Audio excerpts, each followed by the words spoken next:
Hi, and thank you for joining us for this session for the Forward to Wellness Conference. My name is Amy Mizell Flint, and this is Ruben Gallegos.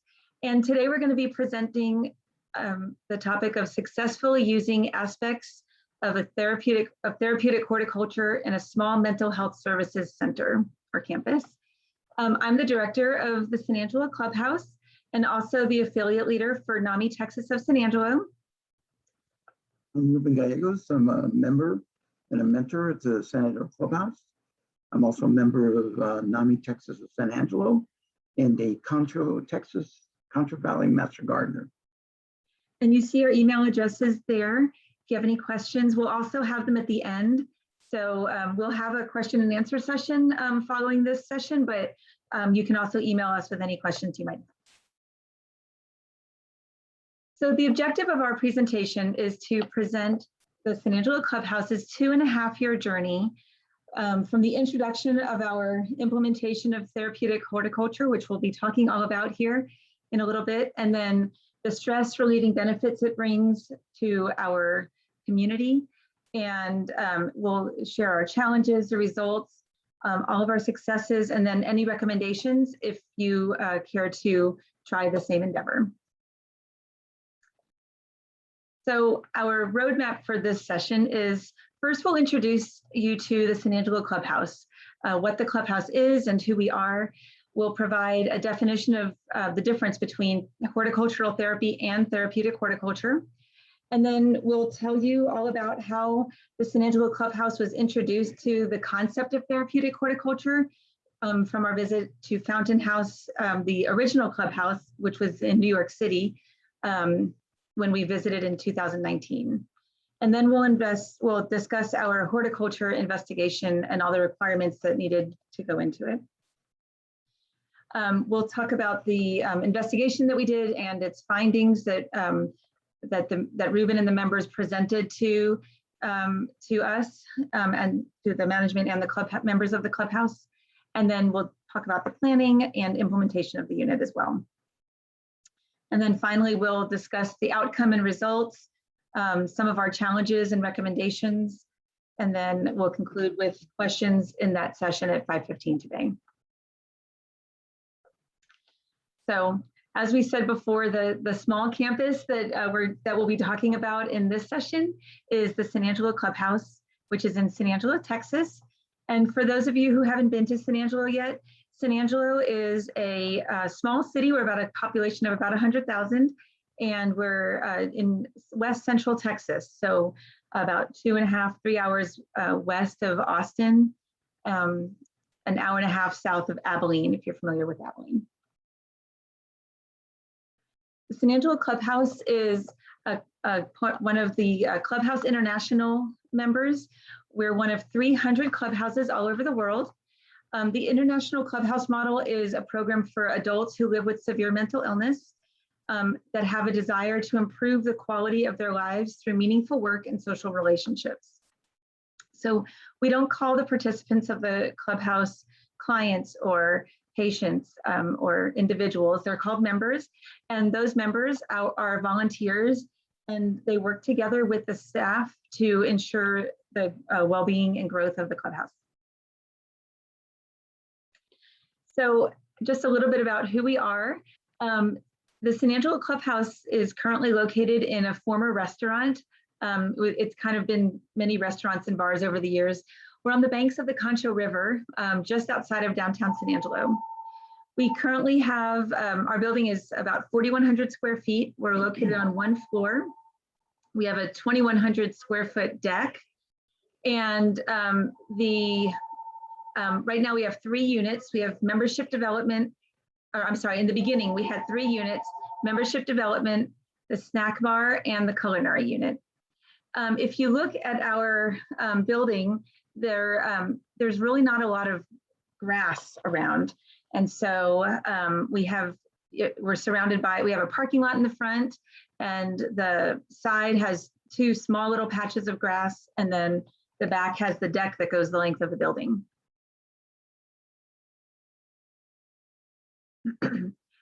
At the time when we started this project, we have We had about 145 members, and our average daily attendance was 12 to 15 members every day.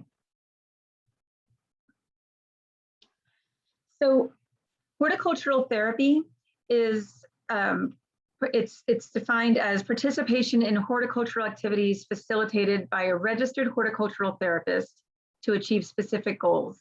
And so that's saying that basically those the therapist has to facilitate this therapy. On the flip side of that, therapeutic horticulture is kind of the same thing, but slightly different. It's really more about the process through which participants enhance their well-being through active or passive involvement in plant and plant-related activities. So it might be part of a treatment plan, but it's not prescribed by a doctor or a therapist, and you can kind of do it on your own. So the San Angelo Clubhouse introduction to therapeutic horticulture occurred at Fountain House while taking Clubhouse Foundations training in June 2019 in New York City. Fountain House is the first clubhouse established in the late 1940s, has approximately 1,000 members, multiple properties in New York City, plus a farm. Fountain House has been awarded the Hilton Humanitarian Prize. As part of the training, we volunteered in Fountain House units, Amy in communications, and I was in the horticulture, the home and garden unit. That unit, the horticulture unit, has approximately 200 members with about 50 average daily attendance and a waiting list for new members. Fountain House has large and small gardens, some designed using therapeutic garden principles. Members volunteer for various horticultural tasks, including caring for the gardens, working on the apartment landscapes, and at the Fountain House farm. In the 2 weeks volunteering in the unit, it enlightened and convinced me on the benefits of therapeutic horticulture. Observed the calming effects on anxious members who volunteered for tasks in the unit. Members were engaged and enthused. Members took pride in completed activities, and members even led in unit projects. Here are some pictures of the Fountain House gardens. All these gardens are taken care of by members. The only time that they would use outside landscapers if they were donated a large tree and needed equipment to help plant it. So when I returned to San Angelo, convinced that we needed to start a horticulture unit at the clubhouse, and I was advised to do an investigation and a presentation on the benefits of such a unit.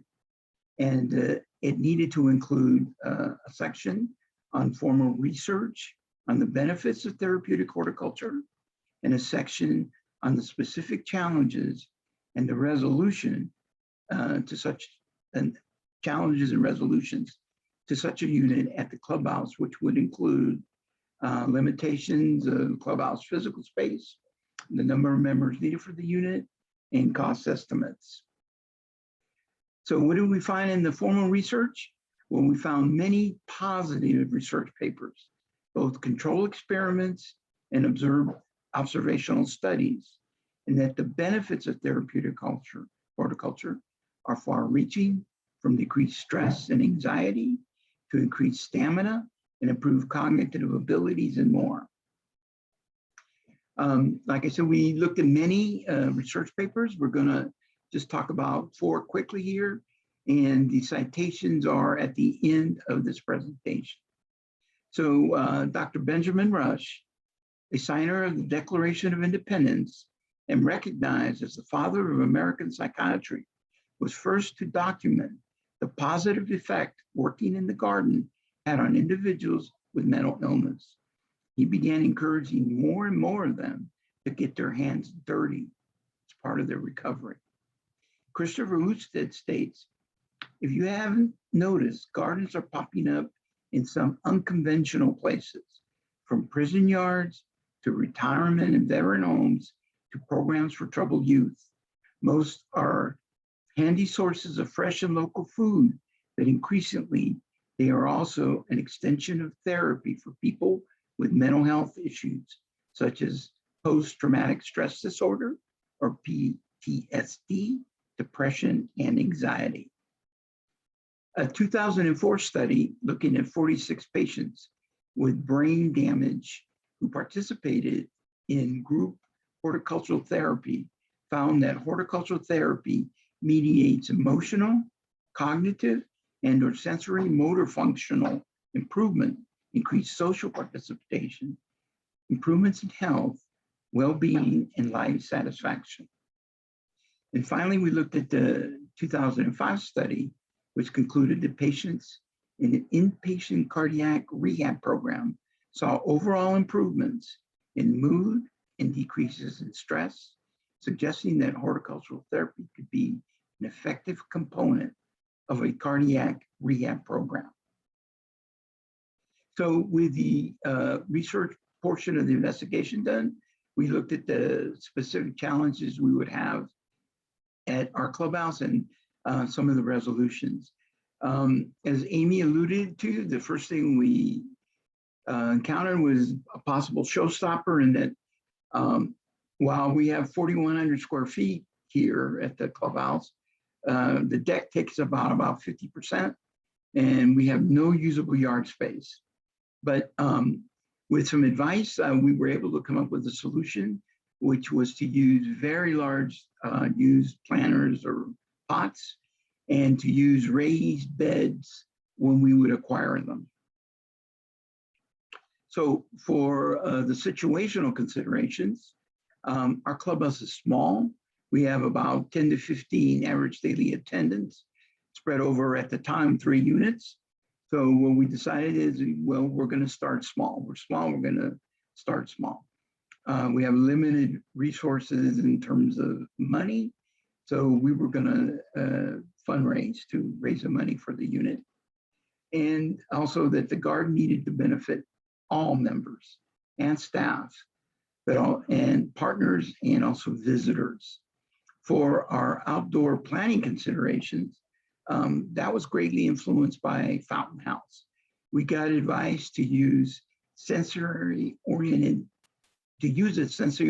plant selection focused on color, texture, and fragrance.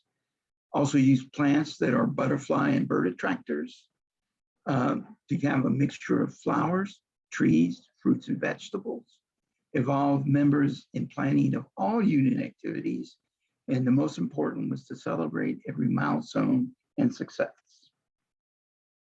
So for our indoor considerations, we wanted to grow large, vibrant indoor houseplants and small succulents. We wanted to add water fountains and comfortable reused furniture to create a relaxation area. For the investigation, we also spoke to local horticulture experts. We solicited advice from Texas A&M AgriLife extension agents for horticulture for Tom Green County, and they recommended we plant only recommended vegetable varieties for Tom Green County, to use the large plastic planter pots and animal watering troughs as planters, as we alluded to earlier, and that we needed to apply for garden grants for nonprofits and to use social media to seek donated equipment and supplies. So with that done, in September of 2019, the Therapeutic Horticulture Unit of the clubhouse was formally established after a presentation to management and the unanimous San Angelo Clubhouse member vote. So we immediately looked at planning, and decided that we would definitely include members in all aspects of planning, which included selection and ordering of seeds, acquiring and purchasing of garden supplies, the layout we were going to use, and raised bed container construction once we were able to acquire them. Initially, we had daily assignment meetings and weekly training discussion sessions, with the training coming from knowledgeable San Angelo Clubhouse members. And we also solicited ideas from all clubhouse members for horticultural unit fundraising.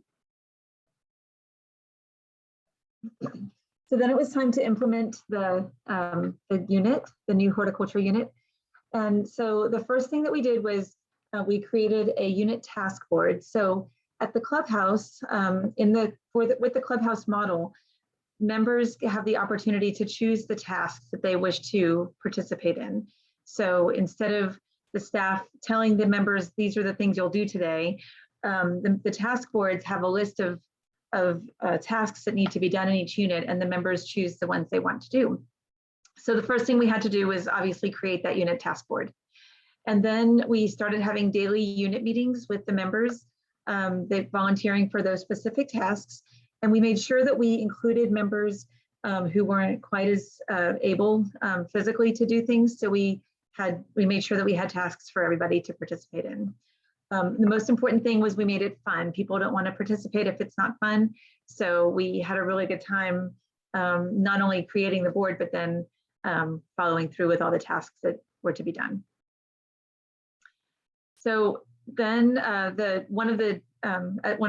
several of the meetings, the members decided which seeds they wanted to plant for this season, and actually for the next season as well. And so we purchased the mutually agreed upon seeds. Seeds are considerably less expensive than plants are. And the benefit is that those seeds last for more than one season. So we were able to use them again the next year or the next season. We put out a call to, we requested some pots if anybody had any extras sitting around. It's amazing how many pots people have sitting in their garages and their sheds. So we've just a simple request on Facebook. We've got us many pots, more than we could use actually. And the Texas AgriLife Extension Officer or agent, she recommended watering troughs to use for gardens as well. And we actually, we'll show you a picture later. We actually have those in our entryway at the front of our clubhouse. And that Ruben actually was able to get those donated also. So then we had to purchase all the soil components. We purchased those in bulk. And then all the members had fun mixing it and, like Ruben said, getting their hands dirty. And then finally, when everything was in place, we planted. So we'll give you a little bit of our outcomes here. From 2019 to 2021, we had outdoor vegetable gardens. We harvested fruits and vegetables for the clubhouse culinary unit. We also the harvest was used in meals for the clubhouse, and while not an initial priority for the unit, did have a modest financial impact as the clubhouse did not purchase additional vegetables. From 2020 to 2021, we also had a large outdoor flower gardens. We also started and completed our large indoor relaxation area with indoor plants and water fountains. And along with the gardens, we reaped some additional benefits, which both Amy and I will discuss with you subsequently. So here are some pictures of our gardens, vegetable gardens, and happy members harvesting some produce. Here's another picture, some pictures of our large pots that we had all over the deck. Also one of the empty water troughs and some additional harvests. And had a member wanted me to make sure I tell you that we did not grow bananas, but that we have this picture here so you could see the size and the beauty of our tomatoes. So when we first started, not every member that participated was enthused. But what we found as the gardens grew and matured, members and staff started to adopt favorite plant or plants. And what this meant, what we think it was, that It was a watershed moment, a turning point, as some members went from passive contributors to proactive partners in our endeavor. At this point, we believe that the therapeutic horticulture began to nourish members' growth and development. So as we grew, we also, with size and experience, we expanded the varieties that we grew. And we also had in mind that if we had any excess, we would attempt to sell it at the San Angelo Farmers Market. So the members planted, like we said, the seeds are most cost effective. So we bought seeds and planted them along with bulbs, corms, tubers, cuttings, rhizomes, and only some small, inexpensive plants when we needed to. For example, little succulents, we buy them when they were an inch or two tall and plant those. We really just wanted to emphasize that there was an outlay of costs in the beginning, but that was really an investment to our clubhouse that came back to us many times over. So here's some pictures from our fall and spring flower gardens. These were the outdoor gardens. And as you can see, the colors were just vibrant and just beautiful, and really, even the people who really weren't interested in participating in the unit, everybody commented on the beauty of the flowers. And then here's some more of them along the clubhouse grounds, just from all different seasons. So as we talked about, we grew a number of indoor plants also. Unfortunately, we don't have before pictures. These are the pictures, more recent pictures, but we did start from cuttings, bulbs, tubers, forms, or 1, 2, or largest were 4-inch pots. Here are some more pictures of the indoor plants, with our favorites being the large elephant ears. Mm-hmm. Again, we added our calming water fountains and a relaxation area. We were able to acquire donated used furniture, which we had cleaned up. And again, putting a post on Facebook for water fountains. We got a number donated to us.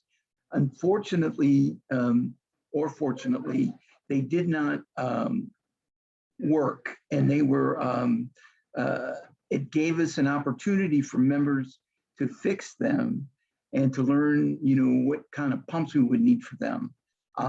And we got them all to work. And right now, this is one of our most popular areas. The other thing we introduced was the making of closed terrariums.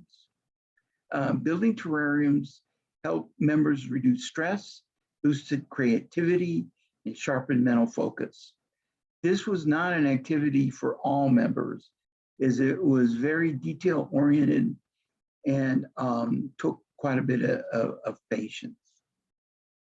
One of the benefits, though, we had from the terrariums, or making of the terrariums, was that we were able to ask for small donations when people saw them and wanted to purchase them. I'm just going to add really quick that those small donations have actually turned into bigger donations as we tell people how much they are, and they're like, "Oh, we're paying more than that." So it's been really exciting to see that become really a pretty good fundraiser for us at the clubhouse. So some of the other things we did to add excitement was we had a San Angelo Clubhouse Plant Social. So another part of the clubhouse model is to have socials once a week. And so we do that to get members out into the community. So sometimes we'll go outside of the clubhouse, and sometimes we'll do internal socials. So one of our internal socials was a plant social, and we taught them all about succulents, and then showed them how to pot them and how to care for them. And each member had a chance to take their plant home. Not only was it relaxing, but it gave them something to nurture on their own. And a lot of them named their plants. And it's been about a year now since we had that, that social, and it's really exciting to see how big the plants have grown from, again, little 1 or 2 inch plants to now they're 6 or 7 inches tall. It's been really fun to watch. One of the other things that we did that Ruben actually found when we were in at Fountain House was we've taken the petals from the plants and some of the leaves and used them to make homemade cards. So we also shred paper and use that shredded paper to make handmade paper to glue the petals onto. And so here are just a few of the designs that were created by members. They're beautiful, and they're beautiful in the pictures, but they're even more beautiful in person. And we sold them as a fundraiser for the holidays last year. And in, I think, about August or September, people were already starting to ask if we were doing that again. So it takes a lot of time and patience and some artistic ability, but the community really loved them, and our members who participated have had a really good time participating in that too. We were really proud to win the first ever Keep San Angelo Beautiful Award in August of 2020. And the reason that they selected us was because of how gorgeous our building looked with all the color around it. So our deck is located just off of a fairly busy road.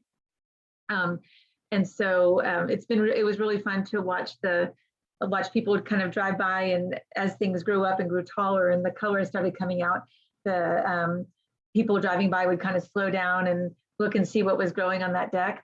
And so we were really, really proud that Keep San Angelo Beautiful presented us their first award. So just a couple of before and after pictures. So this was before we started we call it cultivation. So before we started the cultivation unit, this was our building, just kind of gray and drab. And then after, we have flowers all around. If you look at the picture on the bottom, kind of in the center, you can see those watering troughs that I talked about, where we put the gardens inside of them. There's a few more pictures. The flowers just love we get direct afternoon sun, and those flowers just love it. We just have to make sure we water it enough. So once we got everything started, we found that we needed additional funds. The clubhouse fronted a few $1,000s, like less than $5,000 to get things started, but we obviously needed more than that for the unit to grow. So we applied for a grant from the San Angelo Area Foundation. I'm sorry, the San Angelo Health Foundation. And we were awarded the grant. It was for $14,631. And so that was enough for us to buy a greenhouse and supplies for the clubhouse horticulture unit. And one of the really great things about applying for this grant was that Ruben helped write the grant. And so he was able to write it as a member of the clubhouse, and talking about how it would help the members of the clubhouse and help the clubhouse. It wasn't just the grant writer writing the grant. So it was, I've heard from multiple people on the Health Foundation board how meaningful it was for the end user to be one of the grant writers. And then from that grant, we were able to purchase these raised cedar beds that we'll be able to use. We started using them in 2021. We'll be able to use them for years to come. The great thing about the raised beds is that members of different abilities can use them. It's hard to get on the ground and get on your knees and dig in the dirt, but these beds sit probably about 3 feet high.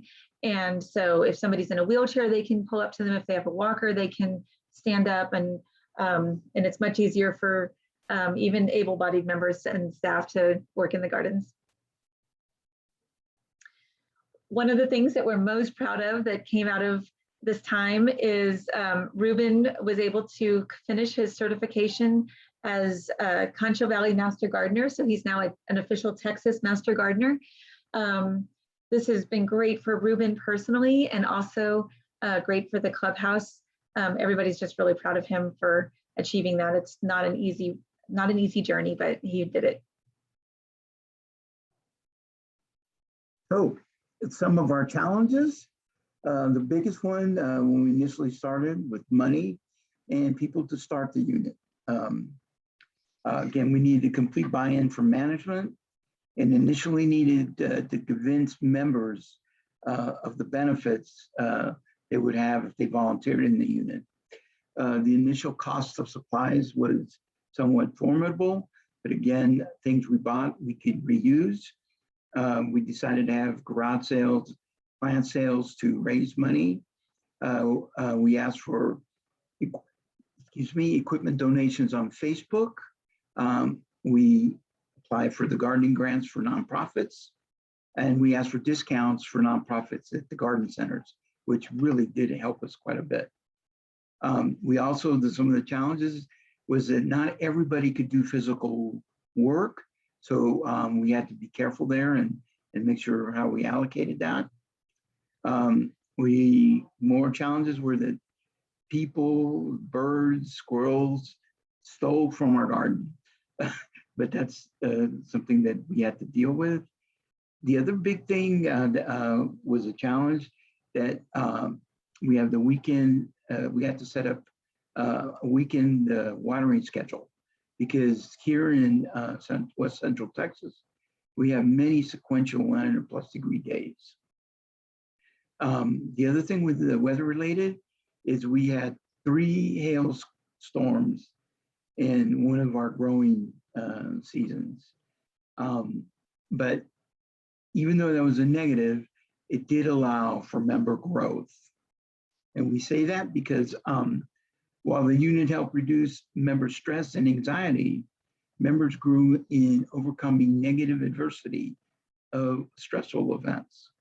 Unit members developed a more positive mentality and a greater inner strength and a growth mindset. For me, those hailstorms, I took it rather bad because they killed 90% of our garden. Like I said earlier, we had planned on taking the excess vegetables, fruits and vegetables, and selling them at the San Angelo Farmers Market. But with this event, we couldn't. But what I found was that many members, even some that rarely speak, came up and consoled me. They hugged me. You know, they told me that everything was going to be all right. And I just thought this was just a great growth for our entire clubhouse. So our recommendations, the most important, I believe, to make the process itself the therapeutic activity rather than the end product, rather than the vegetables you get or the plants that you grow. Make sure all tasks are performed at a comfortable pace. Start small, plan for your space, and involve everyone.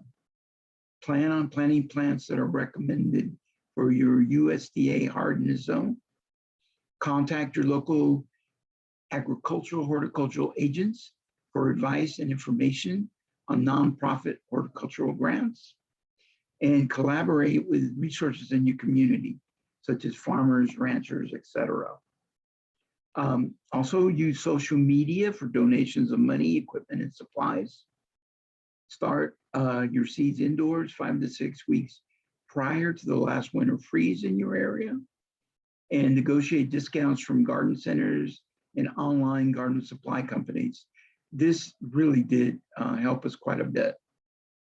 Use search engines to look up planting, watering, and fertilizing of your selected plants, and follow the recommendations and directions.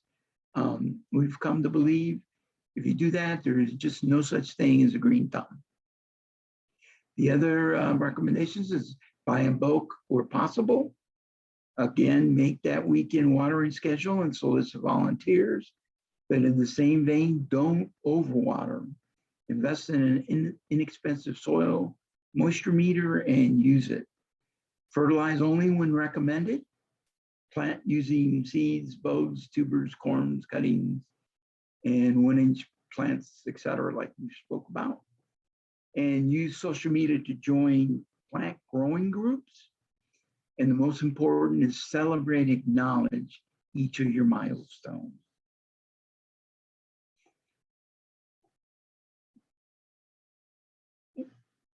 So some of the other things that we found was that gardening helped our members to relax and let go of stress. Some of our members come in with different stresses from work or from their personal lives, and gardening really got them to kind of let go of a lot of that. We found that our member number increased. And several people came back when they heard about the gardens and wanted to be part of something exciting. Gardening allowed members to be nurturers. For a lot of our members who live alone, they don't have family or even pets to take care of. The opportunity to take care of these plants really became something that they really grew to love, and really started caring about how much they were growing, and were they getting watered enough, and did they have enough light, or were they getting too much light? So it was really really fun it's been really fun to watch members really start to care about these living things. Look, again, going to that too, looking after these plants gave members a sense of responsibility. And gardening allowed members to be connected to other living things. So again, for a lot of members who live alone, or even if they come to the clubhouse and they're with other people, they kind of tend to, hang off to the side of the room, maybe until we engage them. A lot of them would go first to the plants and look at the plants and see how much they grew over the weekend, and really that connection to another living thing, I think, was really important to them. Inspired members to provide new ideas. So sometimes it's hard to get people engaged when they're used to living alone or being alone, and doing something new gave members opportunities to make suggestions that we hadn't thought of before. So, and then it really created a sense of community within the unit and unit family members. So not only did the members in the unit get excited about what was going on that side of the clubhouse, they'd invite their family members in to come and look at the plant that they adopted. And the family members would come in and say, "Oh yeah, I've heard all about Rosie," or whatever. So it was really fun to watch people grow in excitement in lots of different ways. I think some of the more important, or one of the most important things, was that members spent time outside and in the sun. And we always talk about the importance of vitamin D and how getting more vitamin D will help make you feel better. And spending the mornings in the sun, outside, watering the plants, moving them around, getting them situated just the way they need to be, really gave some members the opportunity to be outside, sometimes for the whole time, the only time all day long. And with that same vein, they also got physical exercise that maybe they wouldn't have gotten without the cultivation unit.